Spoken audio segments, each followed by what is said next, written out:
Durante décadas, los alquileres en República Dominicana han estado regulados por normas dispersas y desactualizadas, como la Ley 4314 de 1955 y el Decreto 4807 de 1959.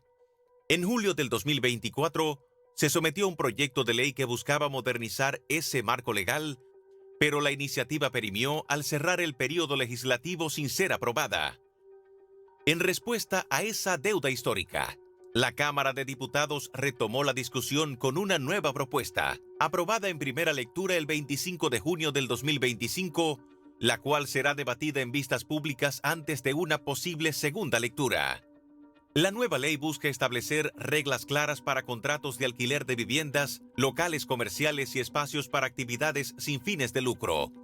Regula desde el contenido mínimo de los contratos hasta el reajuste de renta, depósitos de garantía, procedimientos judiciales, sanciones por desalojos ilegales y mecanismos de conciliación.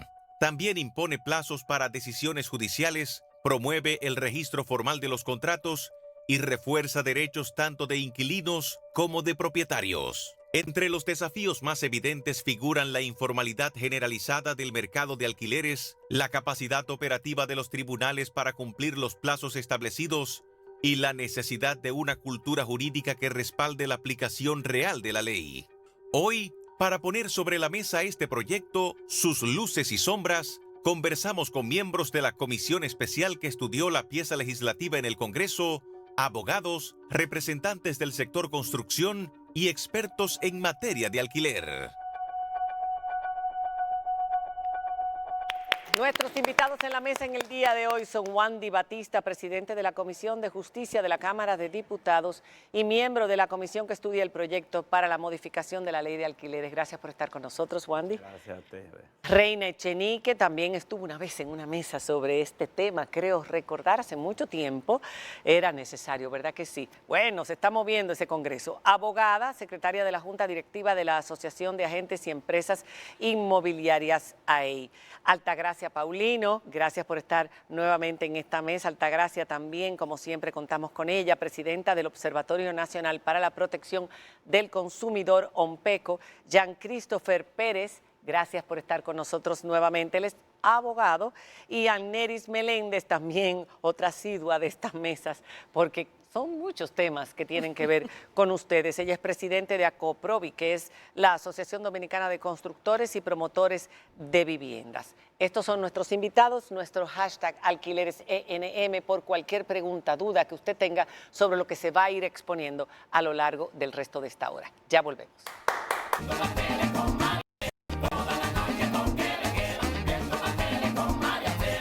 Bueno, tenemos una posible nueva ley de alquileres a tiro de hit. Todavía se van a escuchar observaciones a la misma antes de declararla como buena y válida. Pero nosotros queremos aquí, en esta mesa, que empecemos a hablar primero de lo que mejora esta ley, en sentido general, con relación al contrato de alquiler. Cambian algunas cosas. Antes los 2 depósitos, habla de 2 depósitos, nos imaginamos que esos 2 depósitos son depósitos, no es ese mes que se da por adelantado, sino que puede llegar hasta 2 depósitos. Antes había que depositar ese dinero que no se hacía, porque esas son las cosas, tenemos las leyes, pero eso no se cumple siempre. En el Banco Agrícola, ahora tiene que ser en un banco donde esté la propiedad. En fin, vamos a hablar hay algunas cosas que se han flexibilizado y han mejorado. ¿Cuáles, al entendimiento de ustedes, son? Usted que estuvo trabajando precisamente en esa comisión. Bueno, nosotros nos fajamos duro, María Cela y los demás, tratando de darle a la República Dominicana la ley de alquileres que se merece. Porque la verdad es que, pero no quisimos sesgarnos e irnos a que hay que perseguir a los inquilinos, porque en mi experiencia como abogado he vivido de los dos situaciones lados, en donde los propietarios han sufrido muchísimo por culpa de los inquilinos. Claro. Y he vivido la otra parte en donde un propietario le dice a un inquilino que necesita el dinerito de los depósitos para mudarse, le dice, no, tú lo vives porque yo no tengo cuarto, vívelo. Pero ya él muchos, tiene su casa y se quiere mudar, ¿eh? pero muchos, Entonces es una forma de forzarlo a que vivan 2 meses más y se queden sin dinero y ese tipo de cosas. Tratamos de ser lo más equilibrado posible hicimos una ley pensando en el bien de la República en Dominicana. ese sentido, esto que usted acaba de mencionar, que ocurre con frecuencia, vive los 2 meses, ¿eso no se podrá hacer o eso se va a mantener? No se puede hacer. ¿Se va a penalizar? No se puede hacer porque, para comenzar, como bien usted decía hace un momentito, siempre la ley estableció que debía depositarse en el Banco Agrícola, ¿verdad? Y, de hecho, algo que la gente no sabe, genera intereses porque todavía está vigente, genera intereses en beneficio del inquilino. ¿Y cuando un Pero en la inquilino- realidad lo que pasaba era que el propietario se lo ponía en los bolsillos, lo gastaba o le daba o hacía lo que le daba la gana con eso y no le generaba interés. O sea, más allá de que no le daba el uso adecuado, le generaba una pérdida económica al inquilino porque no le generaban los intereses que se generaban cuando era depositado en el Banco Agrícola. Entonces, ese tipo de cosas las estamos tratando de organizar. Quiero decir que no es que se van a registrar en los bancos los contratos de alquiler, sino que se va a registrar en la conservaduría de hipoteca, el registro civil y conservaduría de hipoteca del ayuntamiento del lugar en donde esté el inmueble. Lo que se va a hacer en el banco es el depósito de la consignación de los montos dados en garantía. Y los bancos luego, con la debida documentación de que él cumplió, le podrá devolver al inquilino el dinero. Hablemos de eso que usted acaba de mencionar. La ley dice que ahora los contratos deben registrarse en la Oficina de Registro Civil y Conservaduría de Hipotecas. Correcto. Los depósitos deben hacerse en un banco y notificarse al Ministerio de Vivienda. Correcto. ¿Quién va a hacer la notificación al Ministerio de El propio banco. El propio banco. Sí. ¿Y quién va a hacer el registro en la Oficina de Registro Civil? En todos los ayuntamientos y de la conservaduría. República Dominicana existe por ley una oficina de registro civil y conservaduría de hipotecas. Y porque eso de conservaduría de hipoteca confunde, para que no se confunda con la jurisdicción inmobiliaria, es porque cuando los terrenos no son terrenos registrados, las hipotecas se inscriben en esa oficina. Pero tiene que hacer el propietario. Lo tiene cualquiera, la parte más interesada. Entonces, ¿están de acuerdo? La parte más diligente. ¿Qué piensan de eso que muchos dicen que burocratiza más el proceso? Bueno, puede ser que lo burocratice, pero yo creo que la ley protege a ambos. O sea, como está diseñada, hay una protección para el propietario y para el inquilino. Yo creo que esta propuesta de ley moderniza esa relación y permite también un derecho fundamental a la vivienda. Inclusive yo creo que debe ser mejorada con un problema social, o sea, un fondo para esa gente, porque uno habla de la gente de clase media, pero la gente muy pobre a veces no tiene con qué pagar, o sea, eso hay que verlo. Entonces, yo pienso que la ley debe contemplar como una especie de programa social, un fondo donde se ayude a ejercer el derecho a la vivienda que tiene una gente pobre. O sea, yo creo que la ley todavía resiste eso es lo que quiero decir, que puede existir eso. Yo de hecho lo tengo aquí escrito, porque puede ser mejorada y además, el tema de aquí del país es que si se cumpliera con todas las leyes fuéramos un país perfecto. Con esta ley Cuasi perfecto. la propuesta de ley de alquileres debe ser los jueces de paz educados, los policías educados, o sea, tiene que haber toda una cultura de responsabilidad en este sentido. O sea, no de que ahí está la ley ahí que nadie la compra, no. O sea, hay un conjunto de actores que tienen que involucrarse para la cultura de responsabilidad de los alquileres. Para continuar con la parte de los contratos, Reina. ¿verdad? ¿Querías decir algo respecto a eso? Sí, en ese mismo orden, en el orden del registro de los contratos, aporta claridad, aporta también ayuda quizás para el registro civil, pero hay que ver cuánto cobraría el registro civil, el registro de esos contratos, porque por registrar un acto puro y simple, actualmente son 200 pesos, 400 pesos, pero cuando hay dinero envuelto en el acto, el registro civil cobra un porcentaje. Entonces, en la ley no se contempla esos dos depósitos, no se contempla el prepago o el +1. que siempre lo voy a defender. El +1 no es un mes de garantía, es un mes de prepago de renta porque por adelantado. por adelantado, porque primero tú pagas y luego vives. Y luego lo vives. Entonces, en la ley, en el proyecto de ley no se contempla ese +1. No se menciona el No se prepago. menciona el Eso es +1 verdad. y en los dos depósitos no se contempla que si son de garantía o si es un mes de renta por adelantado o si es un mes de renta o si es Wandy. una garantía. Son estrictamente de garantía. Nosotros, fíjense, eso se ha tergiversado mucho porque muchos propietarios simplemente le ponen una cadena de fuerza, una camisa de fuerza a los inquilinos diciéndoles son 3 depósitos y uno no reembolsable.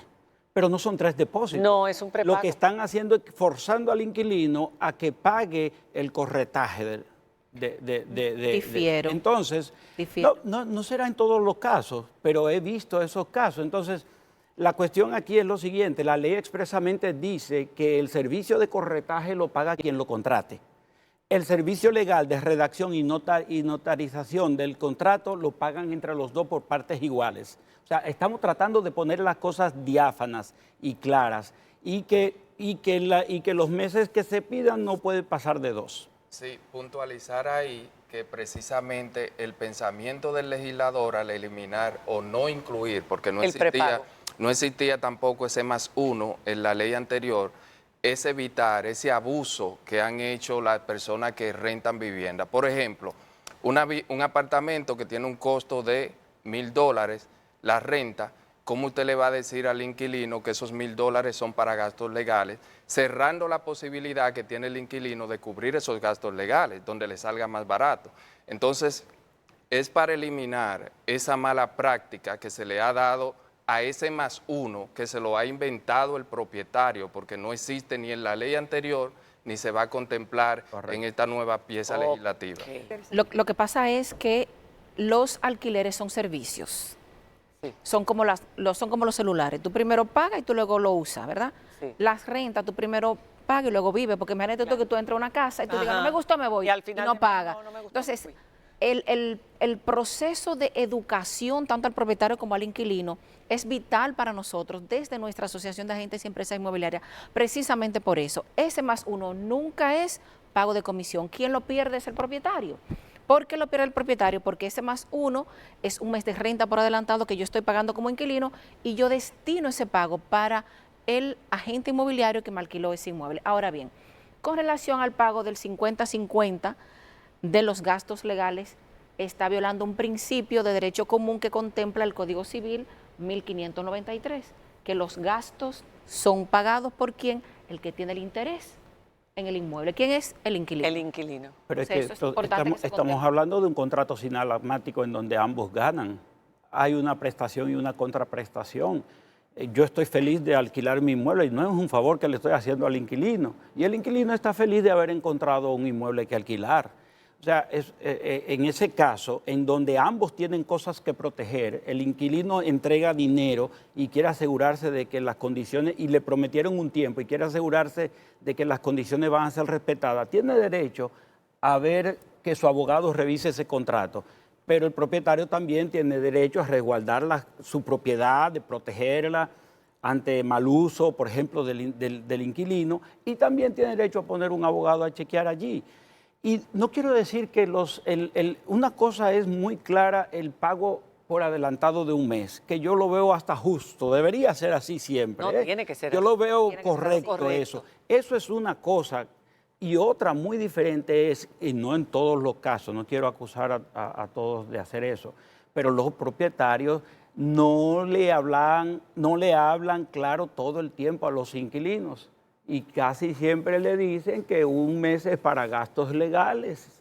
Ahí es donde entramos nosotros los agentes inmobiliarios, ayúdenos con la ley que está en el Congreso La también. tenemos allá, yo Y la con el tengo en la proyecto Comisión de ley. Justicia. Para eso, Yo la los propietarios tengo. no están para alquilar ellos mismos. Yo la tengo en la Comisión de Continuando Justicia. con esa parte de los contratos, hay un punto que ha generado también, ha llamado mucho la atención, que es el artículo 8, el de reajuste del precio. Dice literalmente, el reajuste del precio del inmueble alquilado. El reajuste del precio del inmueble estará sujeto al acuerdo entre las partes, sin que éste pueda exceder el 10% del valor de la renta a la renovación del contrato. Finjus, en un comunicado hoy, decía que esto puede desincentivar a las personas que están alquilando y que inclusive podría promover a que sea más informal ese tipo de acuerdo. ¿Cómo lo ven ustedes? Que sea solamente hasta un 10 el máximo que se pueda reajustar. La verdad es que nosotros entendemos desde la Asociación de Promotores y Constructores de Viviendas que no debe haber ningún tipo de limitación al tema del mercado, señores.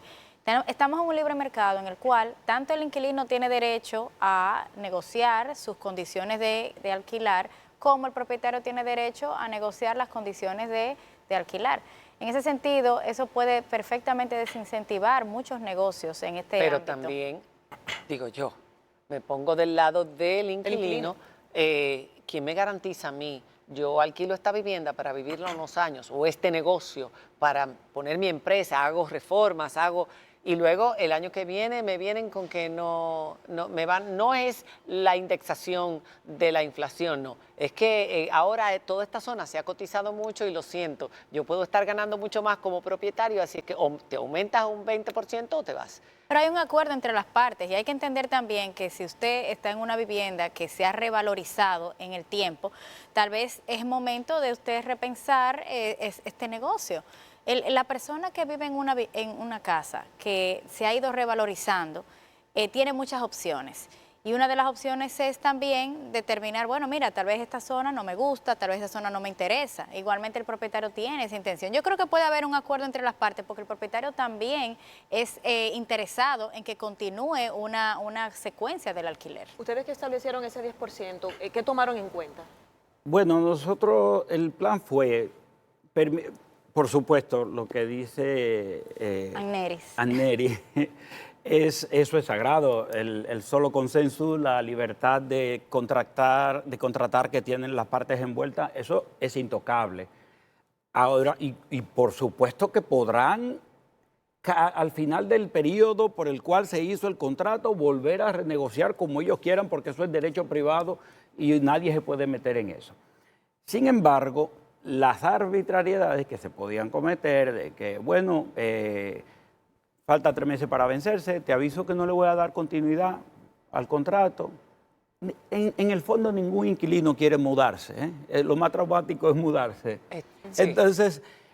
Entonces viene, no, pero yo me quiero quedar, bueno, pero entonces tengo que aumentarle un 20%, un 15%. Exacto. Entonces nosotros quisimos, tomando en cuenta la función social que debe desempeñar el Estado Dominicano y que se trata de una cuestión que no es un mero comercio puro y simple, sino que se está trabajando con el índice de desarrollo humano que vive en una casa adecuada y pertinente. Entonces quisimos ponerle, el legislador, que fue el presidente de la Cámara, Alfredo Pacheco, es el proponente de la iniciativa, el espíritu de él fue poner un límite, ¿verdad? Y dice que cuando no se establezca ningún límite en el contrato, entonces se presume que el aumento será en función del índice de inflación. De la inflación, es una indexación. Ajá. Y si esa es de 5%, es 5%. Sí. Si es 7%, aunque casi siempre el Banco Central fija los índices de inflación. Hay una pregunta. Hay una pregunta de una persona aquí que no me pone María, me tienes que poner quién es. El usuario, el depósito no se puede usar para reponer los daños a la propiedad de parte del inquilino. A veces rompen closets, sí, claro, los depósitos son los depósitos. Esa es la naturaleza. Esa es la garantía y esa es la razón de los alquileres. Vamos entonces a tocar otro tema. Tienes que ponerme siempre el usuario, María, por favor. Ampliación de derechos del inquilino en caso de venta del inmueble. Habla la ley, que el inquilino tiene derecho preferente de compra del inmueble en las mismas condiciones ofrecidas a terceros. Pero eso no debe establecerse un contrato de alquiler con opción a compra desde el inicio. O si de repente lleva 3 años esa persona viviendo y yo ahora quiero vender la propiedad, ¿verdad? Yo le digo a esta persona, tú tienes el derecho el primero a comprar, pero si esa persona tiene un precio que pone y yo digo es que yo no puedo pagar ese precio, ¿cómo se ejerce ese derecho? Es una cláusula que está muy bien pensada, porque de hecho, aun cuando no se establezca en un contrato previo, es únicamente brindarle la oportunidad a esa persona que ya vive ahí por los trámites que representa mudarse, de que pueda tener la opción de comprarlo en igual condiciones que la oferta que se le hace a un tercero. Ya si esa oferta se sale de sus posibilidades, entonces no la toma. Pero normalmente cuando se hacen esos contratos con opción a compra, también se hace un depósito que la persona se pone un límite de tiempo, se hace un depósito, etcétera. Eso ¿sí? cuando el propietario tiene desde un inicio la intención de vender, pero Exacto. imagínense que durante el transcurso del alquiler se le ocurra Ya. venderla. Ok. Es únicamente la ley va a Perfecto. subsanar ese vacío legal. El Código Civil establece la prelación. O sea, si yo tengo, si tú vives en mi casa, yo voy vendo la casa en la que tú vives, tú eres tienes la primera opción. preferencia, La preferencia. la primera oferta es tuya. Mira, voy a vender la casa. Pero en esto, Mira, a en ver si te tanto. interesa. Una cuestión es los contratos. Esos contratos tienen cláusulas, muchas cláusulas abusivas. Yo creo que debe haber, ¿quién va a revisar los contratos? O sea, yo creo que la ley debe prever un mecanismo de revisión de contratos para eliminar las cláusulas abusivas que puedan afectar a ambas partes. O sea, Pro consumidor. Lo que pasa es que sí, pero el consumidor tema ahí- debe llevar. Ese tema Derecho ahí es muy privado. delicado porque es derecho privado puro. Pero, bueno, quería hacer un poquito de énfasis en el tema de preferir al inquilino. En materia comercial, de locales comerciales, intentamos ser un poquito más estrictos. ¿Por qué? Porque yo vengo, alquilo un local, invierto una gran cantidad de dinero ahí, invierto Remodelando. una gran cantidad de publicidad, promoviendo, me gano un nombre, me gano un lugar conocido y todo lo que conlleva ello, la clientela, que el Código de Comercio le llama el fondo de comercio, nosotros lo llamamos el punto comercial en el argot dominicano. Si el propietario decide desahuciar al inquilino, tendría que someterse a ciertas condiciones. Por ejemplo, no podría poner el mismo negocio por un determinado tiempo. No podría poner el mismo negocio por un determinado tiempo. El que tenía el inquilino. Claro, e incluso si el inquilino hizo muchísimas impensas mejoras, Ajá. podría dar lugar a que lo tenga que compensar. Y, ¿Eso está contemplado en la ley? Sí, eso está contemplado. Eso es un palo, porque si es un negocio comercial donde la gente normalmente hace una inversión importante y te quieren sacar al año de que tú estás ahí después de todo lo que has hecho, que te compense. Es muy fácil que tú tengas tu negocio ya vendiendo mucho y a mí se me ocurra pensar que, pero ¿y por qué no soy yo que pongo ese saco negocio? si saco a María Cela y me pongo yo a hacerlo? Exacto. Me va bien también. Yo entiendo Y que- no necesariamente será así. No, yo entiendo que lejos de desincentivar esa parte en la ley, promueve más la transparencia. Porque cuando yo tengo un inquilino, yo quiero vender y yo le hago la oferta de la prelación para que tenga la preferencia de compra, yo también como propietaria me estoy protegiendo. ¿En qué sentido?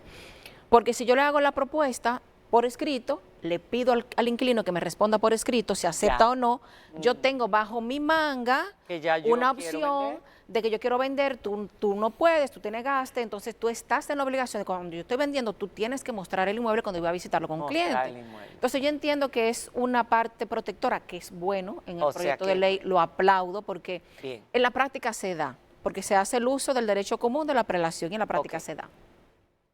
Señora. Sí, hay otro elemento importante, ya avanzando el contrato. Quiero llegar a la parte de cómo se van a dirimir los problemas cuando ya no estamos de acuerdo las partes. Antes iba el juzgado de paz, ahora va también a tener un rol importante el juzgado de primera instancia. Explíquenos primero cómo está contemplado esa parte y luego me gustaría saber qué piensan ustedes, cómo va esto a ser asimilado por el sistema.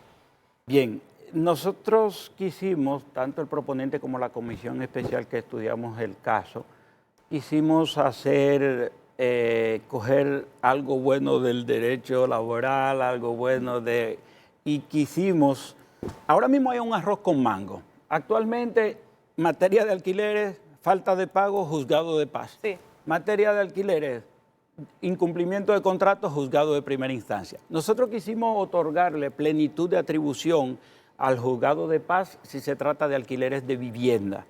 Y a la Cámara Civil y Comercial de primera instancia, el juzgado de primera instancia, la Cámara Civil Comercial, todo lo relacionado a alquileres si se trata de locales comerciales. Ok. Pero lo comercial, que vaya para lo comercial, al procedimiento normal, ordinario, ¿verdad?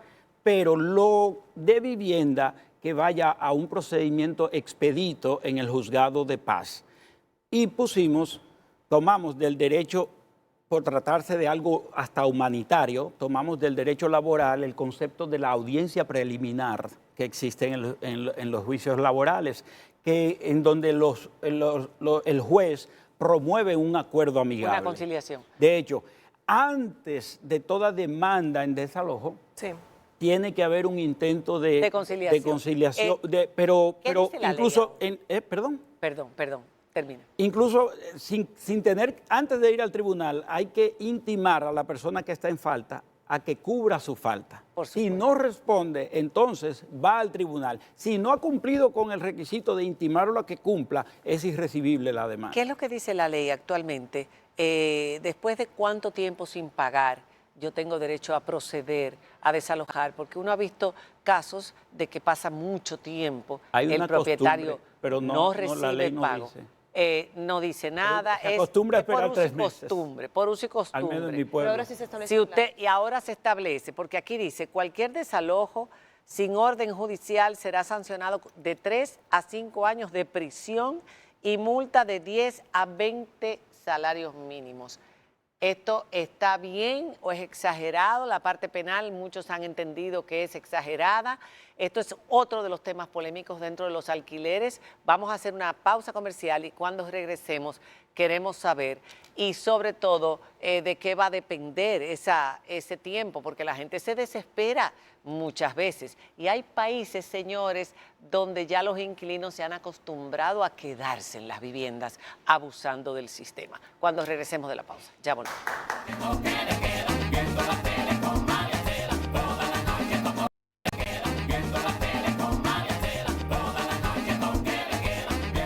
Ok, preguntábamos qué decía la ley sobre los desalojos, cuánto tiempo debe dársele al inquilino para ponerse al día antes de que se inicie el proceso legal de desalojo y qué pasa en caso de desalojos ilegales, o sea, sin orden judicial. Hasta ahora ha sido una práctica, pero ahora va a ser penalizado, dice la ley, de 3 a 5 años y con todos los salarios mínimos del mundo. Déjeme ver, los salarios de 10 a 20 salarios mínimos.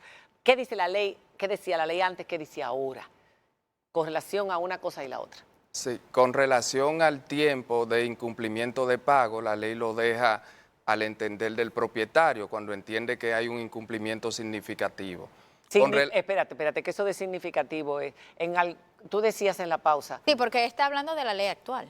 O sea, de lo que hay de la vigente. ley actual. Ahora, la nueva ley... La ley vigente no pone, decía uso y costumbre. O sea, si puede ser un mes, pueden ser 2 meses, puede ser 6 Sí, pero el propietario es un año. significativo un mes. Significativo a Pero hay criterio, hay 2 meses de garantía. a criterio del Hay 2 meses de De propietario. garantía. Si me Exacto, pasan después de los 3 vivir los 2 meses. meses. Sí, pero los 2 meses Hay de un garantía es para usarlo en cualquier mejora que se necesite Que en se la propiedad. No necesite podemos hacer. contar con eso para un cumplimiento de pago. Ok, ¿qué dice la ley ahora?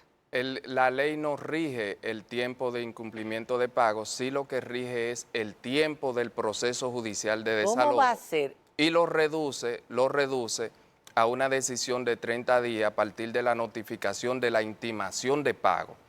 Ese tribunal que va a conocer esa demanda en desalojo tendría un plazo de 30 días para emitir una resolución o sentencia de desalojo y lo novedoso, lo moderno de este sistema es que esa sentencia es ejecutoria sin necesidad de cualquier intervención de un recurso, lo que significa que reduciría... O sea que no hay que apelar.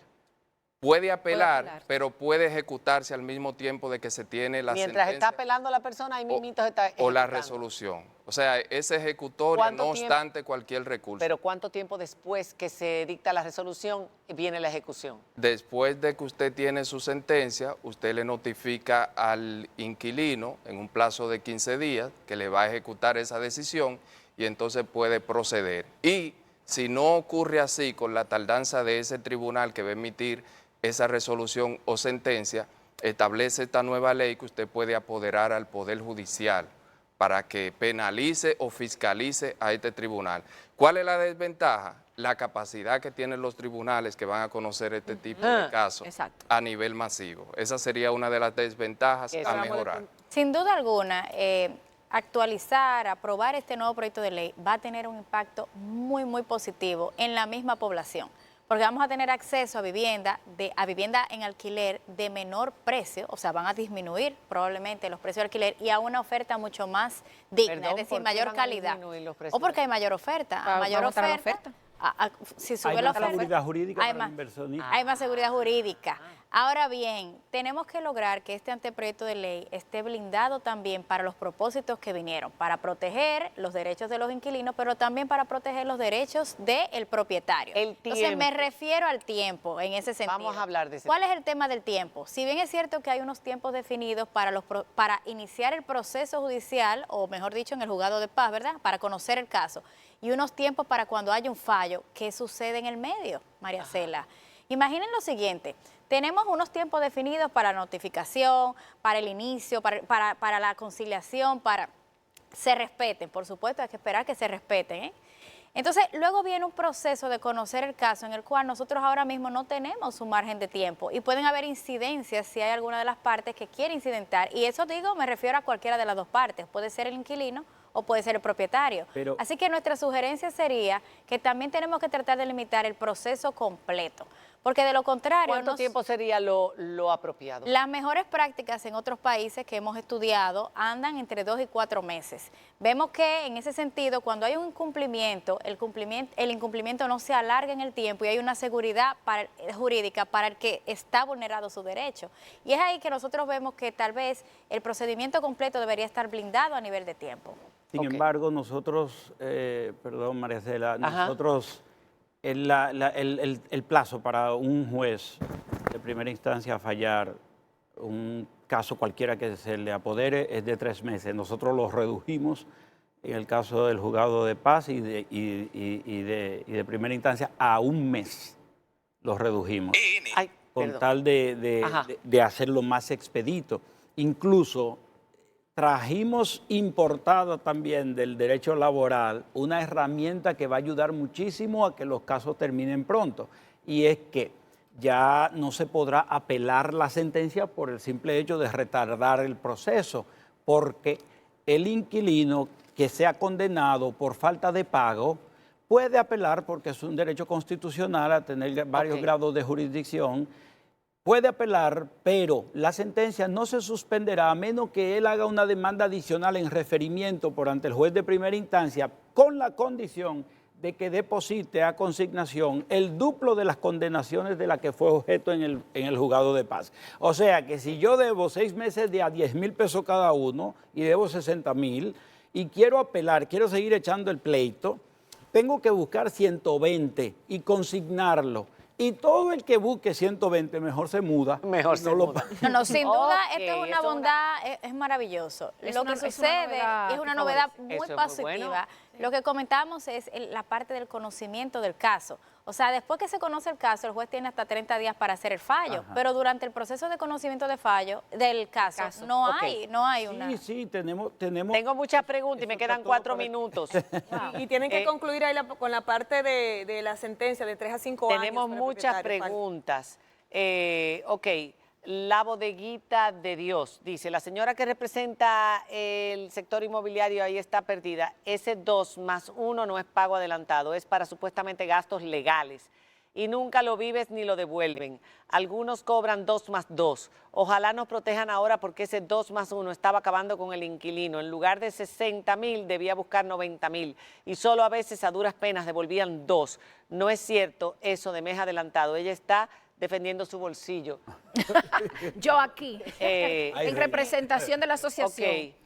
¿Le respondo? Sí, por favor, rapidito, pero rapidito. Rapidito. Mi querida, muchas gracias por el comentario. Algo importante, cuando tú vas a vivir en un inmueble, tú tienes primero que pagar para luego vivir. Ese mes de renta por adelantado no es un mes que se devuelve, no es un pago de comisión, sino un mes que tú pagas por adelantado para tú poder entrar a vivir en esa vivienda. Los depósitos adicionales son garantías que tú le estás entregando al propietario si causa algún daño en la propiedad. Perfecto. Aquí dice, Luna Natural, nunca ni devuelve los depósitos ni cumplen el +1. Dicen 2 depósitos y se pierde 1. Es importante esa ley. Por eso es importante la ley, porque te permite a ti exigir que te demuestren Por supuesto. que esos daños y que ese costo, que ese monto de ese depósito cubre esos daños que supuestamente yo he hecho. Además, Tengo que demostrarlo. ambos se desapoderan del dinero, porque el dinero no se queda en manos ni del Ok. propietario ni del inquilino, sino en un banco consignado. Ok, dice, hay propietarios, Luisita González, hay propietarios que alquilan poniendo en contrato el aumento automático anual de un 5% al alquiler. ¿Es eso legal? Eso, la Una parte práctica. tiene ¿En el libertad de contratar lo que quiera. La inmobiliaria se coge un mes, dice Maya Alejandra, se coge un mes para ellos. ¿Quién es que tiene que pagar eso? Porque hay un depósito que lo coge o el dueño o la inmobiliaria. Estemos claros, las inmobiliarias se cogen un mes para ellos. ¿Es así o no? No lo tomamos para nosotros. El propietario debería El propietario lo pagarlo. pierde. El propietario debería pagarlo porque es quien contrata a la inmobiliaria para que le haga la gestión de Eso es lo que dice captación la de ley. ese Pero es que lo Es el pierde. En la propietario. ley no se contempla, pero es que el propietario en la actualidad lo pierde porque el inquilino lo paga, no es Ok. reembolsable porque es un mes de renta por Parece adelantado. que eso debe estar en la ley. Debe de estar en la ley porque va a Parece que crear hay que confusión incluir. contractual. Es importante. Está en la Crear ley. ruptura. Ok. Está en la ley. Bueno, Más uno, está. ¿qué derecho no, tiene el eso es inquilino contractual. cuando venden el inmueble con él viviendo en la casa? Ya se lo tenían que haber advertido y él necesita tener una evidencia de que se lo habían advertido. Por supuesto, no se puede vender contigo viviendo en la Sí, casa. se puede vender, pero y el nuevo adquiriente asume toda la responsabilidad del contrato por el tiempo que quedaba. Ok, hay muchísimas preguntas, se nos quedaron la mayoría de las preguntas como estamos viendo. Es un tema que interesa. Cualquier otra pregunta pueden seguirla haciendo. Si ustedes pueden responder amablemente debajo de nuestro Instagram, les vamos a hacer llegar todas esas preguntas. Gracias a todos ustedes. Buenas noches. Hasta mañana.